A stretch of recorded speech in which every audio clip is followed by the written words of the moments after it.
In a dramatic escalation of tensions in the Western Hemisphere, explosions and aircraft activity were reported across Venezuela early Saturday, as the United States carried out military strikes inside the country.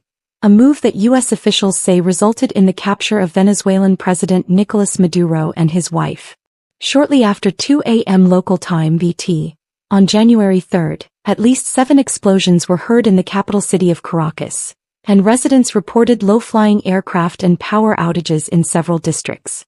The blasts and military activity extended beyond the city into the nearby states of Miranda, Aragua, and La Guaira. In response, Venezuelan President Maduro declared a national emergency, denouncing the strikes as very serious military aggression by the United States. Venezuelan authorities called for the population to mobilize against what they described as an imperialist attack on the nation. U.S. President Donald Trump announced via social media that U.S. forces had carried out a large-scale strike against Venezuela and that Maduro and his wife had been captured and flown out of the country. According to these claims, the operation was conducted in conjunction with U.S. law enforcement and elite special operations units such as Delta Force. While the Pentagon and U.S. Southern Command have deferred detailed comments, Trump described the outcome as a successful mission and said a press conference would be held later in the day. Venezuelan officials, including Vice President Delcy Rodriguez, said they did not know Maduro's whereabouts and demanded immediate proof of life. The U.S. Federal Aviation Administration (FAA) issued a prohibition on U.S. commercial flights over Venezuelan airspace, citing ongoing military operations. Videos and eyewitness reports show combat and transport helicopters flying low over residential areas of Caracas. According to opposition spokespeople and monitoring groups, several military bases and communications facilities, including Fuerte Tiuna, the main military complex, and La Carlota Air Base, were among the locations targeted.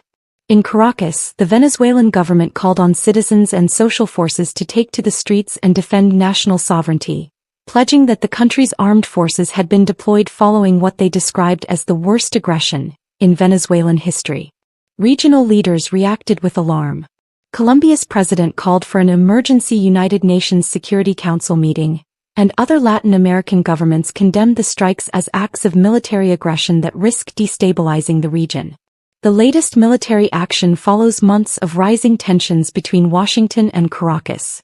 U.S. authorities have previously conducted airstrikes and naval operations targeting vessels and facilities linked to alleged drug trafficking operations emanating from Venezuelan territory, actions that critics say lacked clear congressional authorization.